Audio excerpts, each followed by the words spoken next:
How greatly Fawley's skyline has changed is best realized if we go back a moment to 1949. Here was the scene that summer. The builders were starting from scratch. An immense task lay ahead to be completed by, and if possible before, the end of 1951. It was spade work then, sometimes done with plain spades, but for the most part with the powerful mechanized spades of today. Earth, hundreds of thousands of tons of it, to be shifted, graded, scooped out. Rippers to loosen the soil, scrapers to level it. Some said that Fawley looked like a battlefield, and indeed the exercise of man's ingenuity is always something of a fight.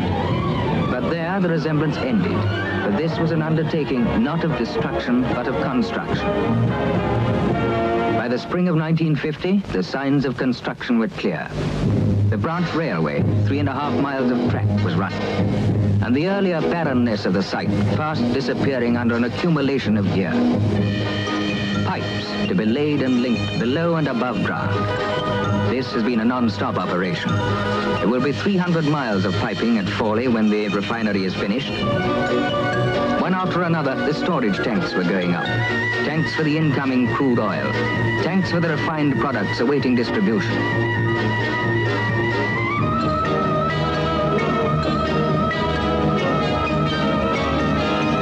Work on the marine terminal begun.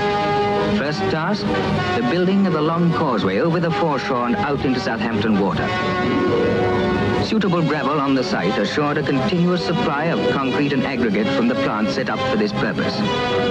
Concrete for a dozen uses, from the manufacture of piles to the laying of foundations. The coarser aggregate, chiefly for the laying of the roads.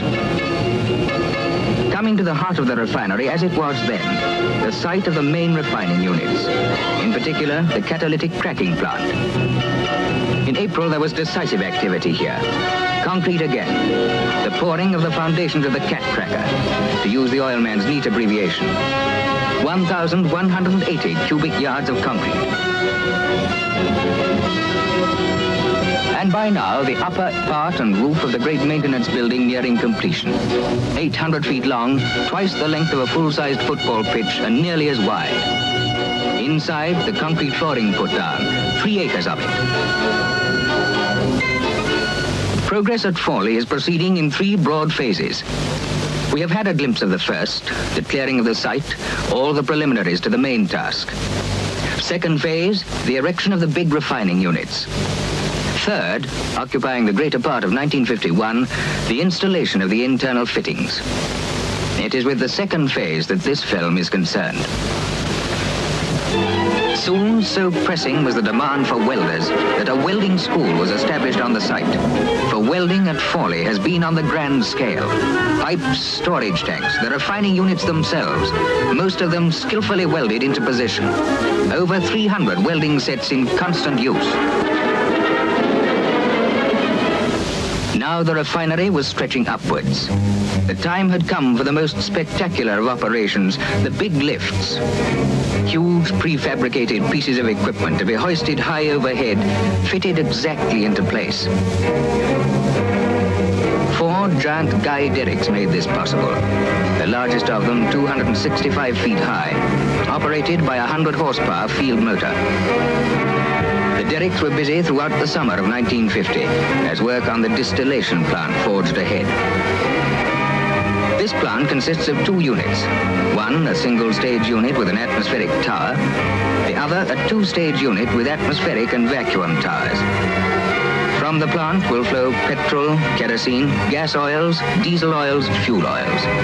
The quantities of each adjusted to meet the current market demands. For a distillation plant does what it says.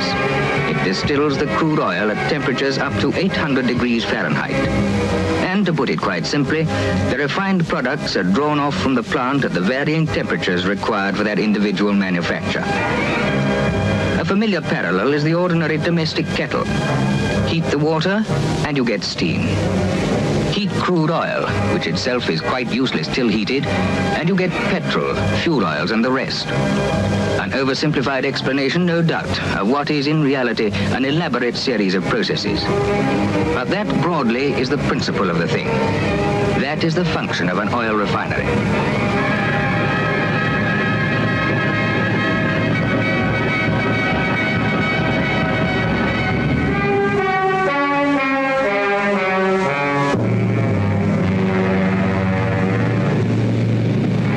Strenuous work means hungry men, so we too take a break in the construction camp's canteen. Here every day 2,000 meals are cooked, 11,000 cups of tea. Every day 5,000 packed and light meals, sandwiches, cakes. Full-time employment for a canteen staff of 95 men and women. But back to work. These were signs of the times at Fawley. Contractors had now been added many subcontractors, and manufacturers from all over Britain were delivering the needed equipment. Steel manufacturers, pipe manufacturers, suppliers of electrical equipment, instrument makers. Throughout, it has been the company's policy to buy as much plant and materials in Britain as would permit the construction of the refinery to go ahead on schedule. In a continual stream, the equipment arrived.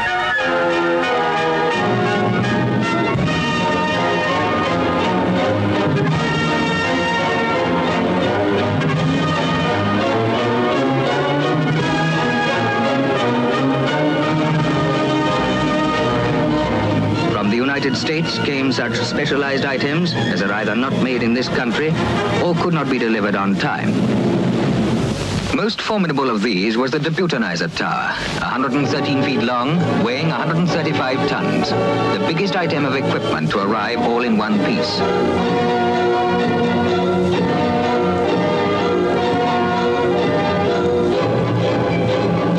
Out from Southampton docks and headed for Fawley. The tower carried on a 32-wheel trailer drawn by two heavy-duty tractors.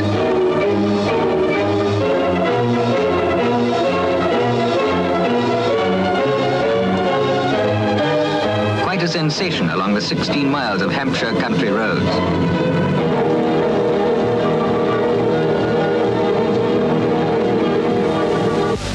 Fawley was now attracting many visitors. Among them, in the summer of 1950, Mr. Philip Noel Baker, the Minister of Fuel and Power. He spoke of Fawley as a wonderful job, a splendid piece of planning, of the speed and efficiency with which the construction is going ahead. Politicians, industrialists, engineers, service representatives, technicians of all kinds are numbered among Fawley's visitors. Artists, too, have found inspiration there.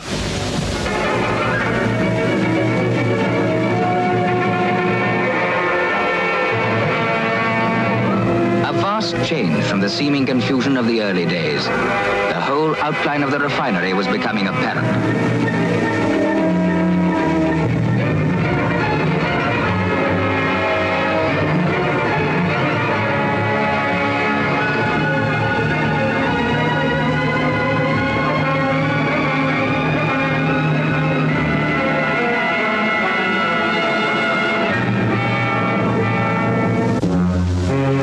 The butanizer tower, which we last saw being hauled onto the site.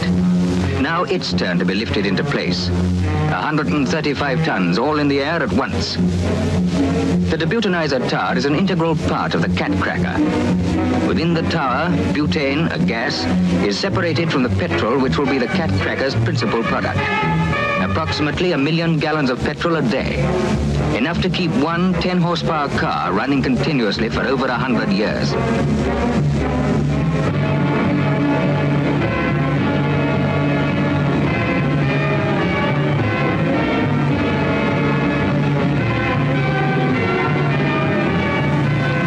The most impressive part of the cat cracker is the regenerator, a round, chubby job, nearly 60 feet in diameter.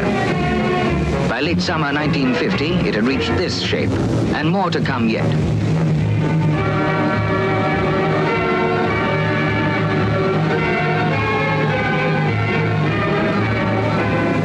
Late summer, but before the summer is over, let's relax. On the Southampton Road, away from the refinery, the Esso Club, sports ground and cinema are permanent additions to Fawley's amenities. Built built in 6 months, the club's appearance and recreational facilities rival those of any similar club in the country. Subscription, 4p a week.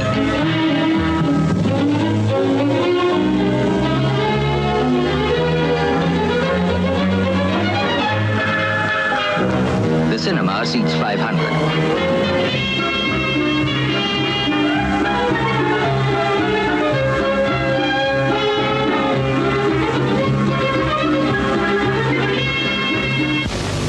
Another big lift, the distillation plant again. By far the tallest of the various refinery units, it will produce some 2 million gallons of refined products a day.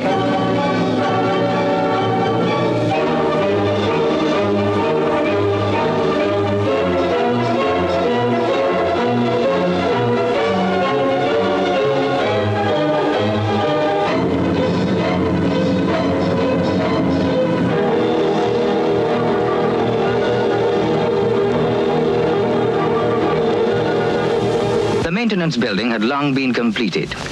Soon it was resounding with the clamor of metalwork. Here the machine tools, the lathes, drills, saws, milling machines. From this great workshop came nuts, bolts, screws, gears, shafts, brass bearings, an astonishing variety of accessories. And the ingenious pipe bending machine. Steel pipes, coaled up to 10 inches in diameter, bent to the required angles.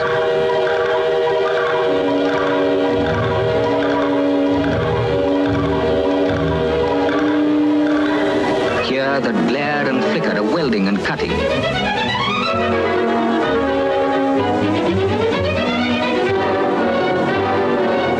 Lights and ventilation of the most recent design contribute both to the efficiency and healthy working conditions. This is what the modern workshop should and can be. Clean, orderly, fast-moving. Overhead, always on the move, a traveling crane bringing up fresh supplies and carrying away the finished articles.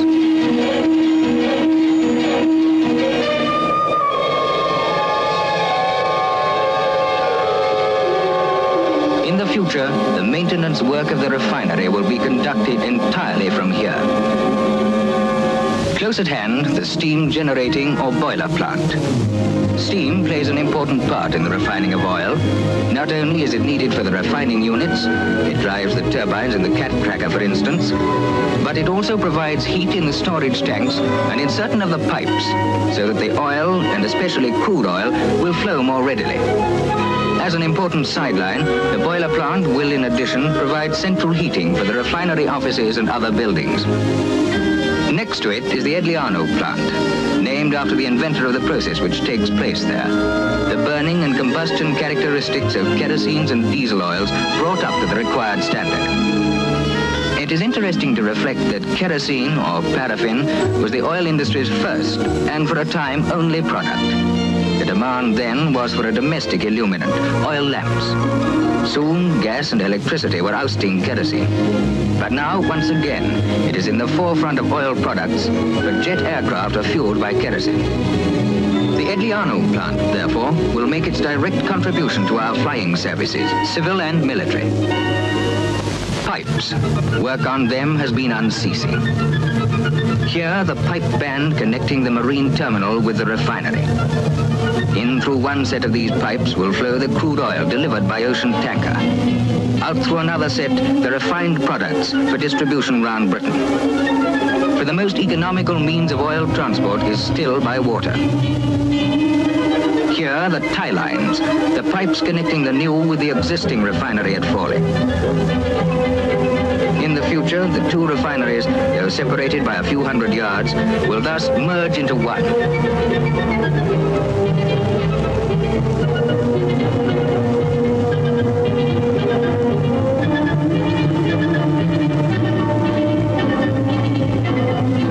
Underground pipes for oil, for fresh water needed for sanitation and other uses. 25,000 gallons of it an hour. Pipes for seawater. 50,000 gallons of seawater a minute passing through the refinery, cooling the refining units as the water in a radiator cools the engine of a car. When the refinery is complete, much of it will be hidden away, buried beneath earth. pipes above ground. To the uninitiated, everywhere a maze of pipes.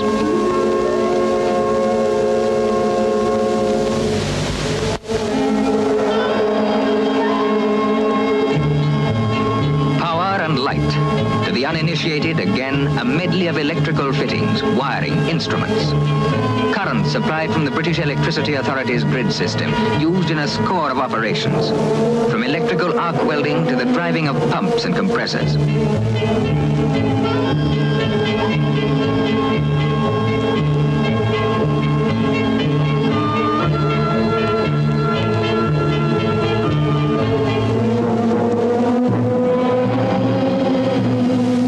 Autumn 1950, the labor force had reached its peak, close on 5,000 men. Daily they travelled in from the surrounding district, and from places as far removed as Portsmouth, Winchester, Bournemouth and Poole. Over 700 pipe fitters, over 300 welders, nearly 500 carpenters and carpenters' mates, 150 boiler makers, iron workers, erectors, blacksmiths, sheet metal workers, electricians, bricklayers, instrument fitters. Behind them and with them, the office workers, the planners, the men coordinating and directing the entire enterprise. Among these, some 60 American technicians. In the building of the refinery, more than 6,000 assembly drawings and manufacturers' detailed prints will have been used. And we must remember not only the men on the job, but quite 50 official bodies, from trade unions to the Southampton Harbour Board, have been concerned with one aspect or another of the work. Despite the 1,001 weighty problems perpetually crowding upon the planners, no less careful thought was given to the preservation of the countryside. Trees, infant trees as yet, but with the advice of the Forestry Commission, the Hampshire County Council, and with the work put in by the Roads Beautifying Association, a belt of trees 100 to 150 feet wide will in time screen the refinery on the landward side. Over 30 varieties of trees, each suited to the local soil and climate. Altogether, more than 4,000 trees. Within the refinery, the firewalls surrounding the storage tanks are being planted with grass, and eventually grass, shrubs, hedgerows and flower beds will be laid out in all suitable spaces and along the approaches to the refinery. Used water from the refinery operations will be carried away into Southampton water by this great effluent pipe, 5 feet in diameter. But at the head of the pipe is the separator plant, through which the used water must first pass. The separator, a set of strainers really, making sure that only clean cold water goes forward. Gases. Most will be consumed in the refinery furnaces and boilers. Any surplus will pass through one or other of 3 stacks, built purposely high to ensure adequate dispersal far above ground level.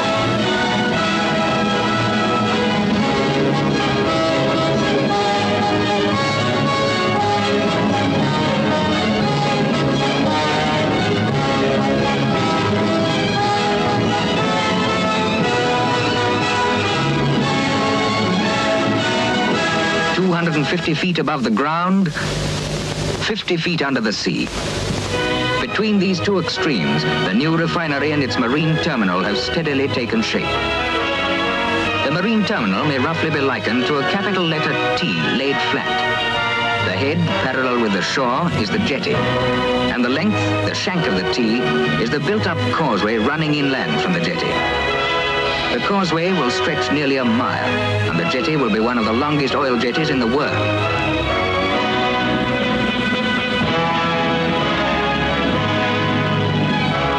Because the foreshore here is marshy, it was necessary to carry the causeway on piles, over 600 solid concrete piles, which, like those supporting the jetty, are all being made on the site.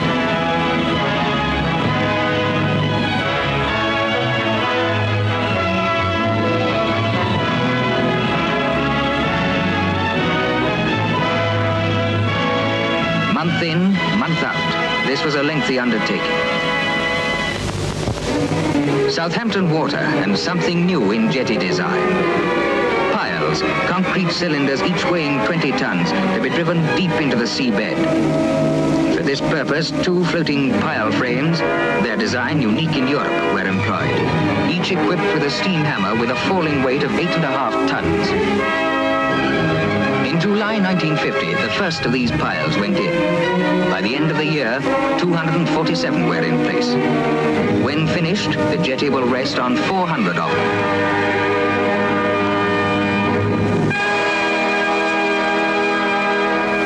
Away from the sea and inland again. Before long, this will be the main entrance to the refinery. The beginnings of the entrance driveway, and in the background, the skeleton of the administration building. In October, it was giving promise of the handsome office block it will become. It will eventually house the refinery's office staff and include a medical wing. Its total floor space, 64,000 square feet, 4 times that of the auditorium of London's Albert Hall. When completed, the administration building will look like this. There is something overwhelming about a great refinery. What a change to find ourselves in Lilliput.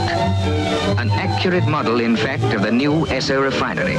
Its scale, 1/32 of an inch to a foot. Storage tanks, no bigger than a man's hand. 2 company employees, who for long have been amateur model makers, volunteered to do this job. When it's finished, the miniature refinery will be used for exhibition and instructional purposes.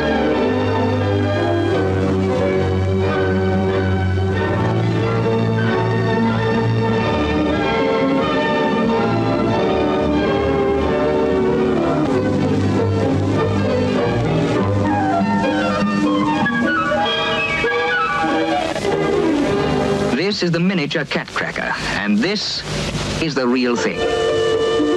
Its cap was not yet in position, but for the most part, the cat cracker and the other main refinery units were outwardly complete. This was winter 1950. The days were shorter. The winter evenings had closed in, but construction continued up to, even ahead of schedule. Wherever possible, under floodlights, the work went on, rain, blow or snow. Towards the end of the year, they had started on the 22 giant monoliths, as they're called, which will be the main supports of the marine terminal's 4 separate berths. 26,000-ton ocean tankers need firm berthing. The monoliths will see that they get it. Each monolith starts as a hollow tube of concrete, the largest of them 40 feet across. Standing upright on the seabed, they will be packed with sand and stone. The weight of each will then be around 3,700 tons, which is the combined tonnage of 2 average-sized destroyers. We have taken the Fawley story up to the beginning of 1951, a story of intensive construction, but a story, too, of resourceful men. Americans bringing their refinery experience to the task, and British their traditional craftsmanship. An Anglo-American combined operation of which all may well be proud. 100,000 tons of steel, 100,000 cubic yards of concrete, 300 miles of piping, 200 miles of electrical wiring, square feet and cubic feet by hundreds of thousands of timber. That is the scale on which this new refinery will have been built, and an indication of the magnitude of the task. Only 18 months after the ground was first broken, this complex array of stills, tanks, pipes, furnaces, stacks and towers. Fawley's skyline has indeed changed. January 1951 saw the last of the big lifts, the cap of the cat cracker, 92 tons. Now only this one guide derrick remained. The others, no longer needed, had been dismantled. Down at Fawley, you can't blame them if they have a sneaking belief in flying saucers. This lift took half an hour. Here you see it done in 56 seconds. Here is evidence of the oil revolution which is taking place in Britain today.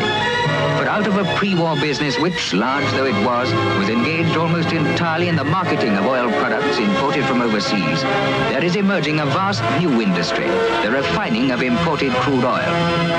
The figures indeed are startling. During 1948, 3.5 million tons of oil products were refined in this country.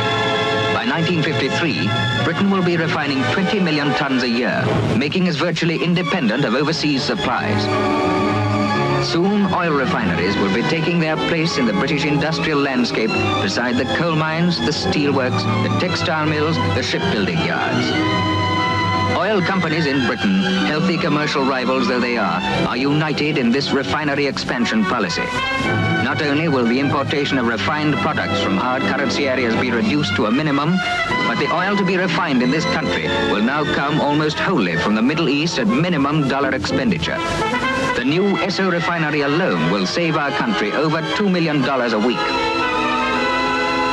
But all this is only part of a world pattern, forming rapidly with the mounting consumption of oil, the turning up, as it were, of the wick.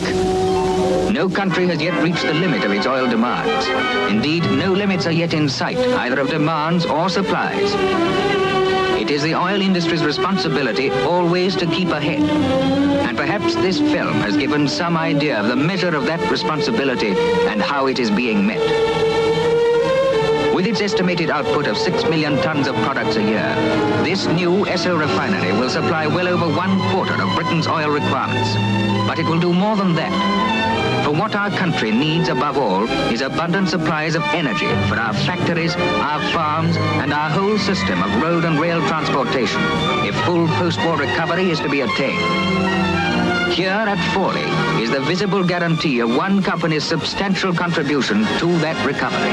There's drivers, platers, hammermen, millwrights, carpenters, crane operators, pipe fitters, joiners, painters, electricians, riggers, tubers, sheet metal workers, welders, instrument fitters, bricklayers, insulators, boiler makers, mechanics, glaziers, plasterers, plumbers.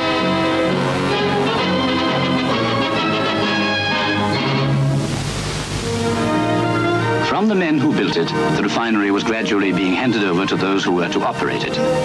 Permanent employment for over 2,000. For some months, training courses, both for operators and supervisors, had been held, necessary groundwork to familiarize them with the new refinery. All the visual aids to sound absorption of knowledge, and then the practical experience to be gained among the refining units. But a refinery cannot start operating at the touch of a button. The units must, as it were, go through their trials.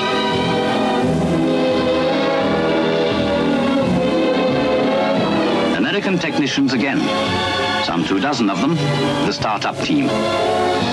Each a specialist in his own field. Men from the refineries of Louisiana, Montana, and New Jersey. For 6 months they were at Fawley, testing, modifying, instructing. Under their guidance, a series of dummy runs.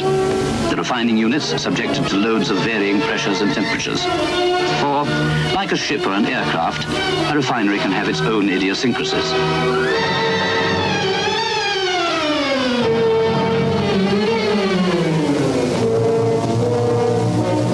With the testing of the units, the assurance that their performance would be economical, and the assurance, too, that the refined products would be up to specification.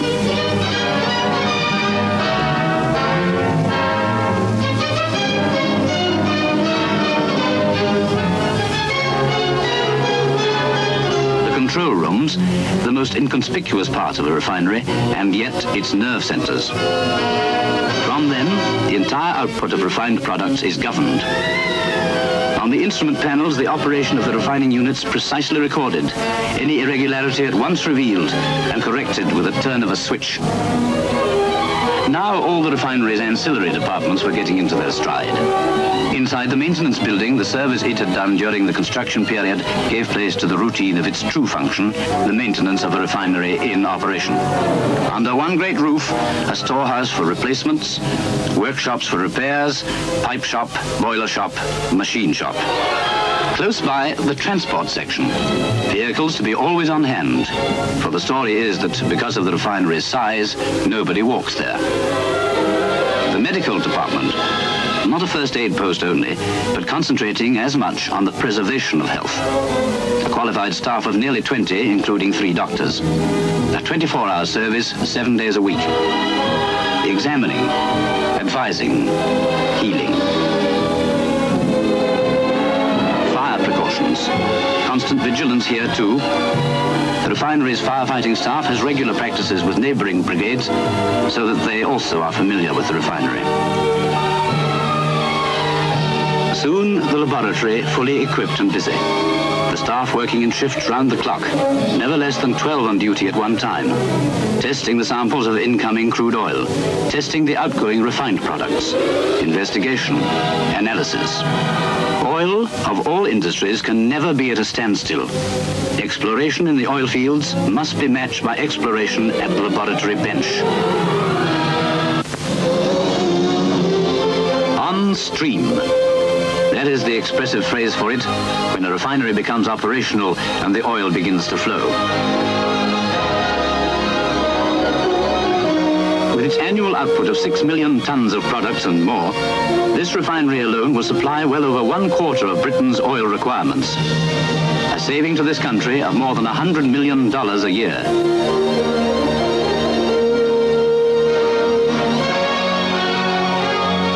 Here was the realization of those plans begun in London and New York 5 years earlier, plans which had hardened into solid achievement.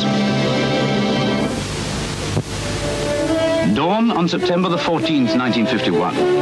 Only to the New Forest ponies was it a day like any other. Yet a date to remember, the refinery's official opening. From the four corners of England and from overseas, a great assemblage. Government representatives, members of the services and of the diplomatic corps, scientists, economists, engineers, businessmen, the men who had built the refinery and those who will operate it, all these and their wives, a whole cross-section of our working life.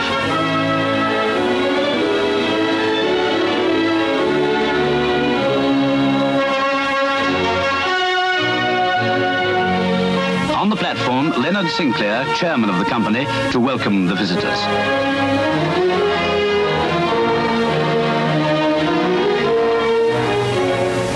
And from across the Atlantic, Frank Abrams, chairman of the Standard Oil Company, New Jersey. The official opening made by Mr. C.R. Attlee, then Prime Minister. For in all the wealth of cooperation and assistance received in building the refinery, not least was that given throughout by departments of the British government. There followed the unveiling of a commemorative plaque, later to be set up permanently in the administration building, witness to a memorable occasion, climax of the Fawley achievement. Today, a corner of England completely transformed. But let us remember, the Fawley story is more than one of construction, of a task accomplished in a miraculous time.